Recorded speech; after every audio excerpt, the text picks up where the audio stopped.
بولنا سب کو آتا ہے، بس کسی کا دماغ بولتا ہے، کسی کا اخلاق بولتا ہے اور کسی کی زبان۔ جب کوئی دل دکھائے تو چپ رہنا چاہیے، کیونکہ جنہیں ہم جواب نہیں دیتے انہیں وقت جواب دیتا ہے۔ کھجور کی گٹلی پر باریک سا جھلی نما ایک چھلکا ہوتا ہے۔ اللہ فرماتے ہیں انسان اس کا بھی مالک نہیں، پھر اکڑ کیسی؟ کچھ لوگ اتنے خود غرض ہوتے ہیں کہ انہیں صرف اپنی فکر ہوتی ہے، دوسروں کی زندگی تباہ کرتے ہوئے ذرا نہیں سوچتے۔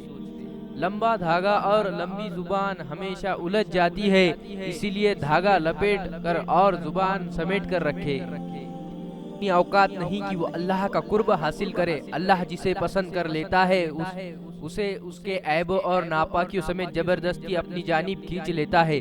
جب آپ کا دل درد سے بھر جائے اور آنکھوں میں آنسو آ جائے تو اس رب سے چپکے چپکے بات کر لیا کرے۔ وہ سب جانتا ہے لیکن آپ سے سننا چاہتا ہے۔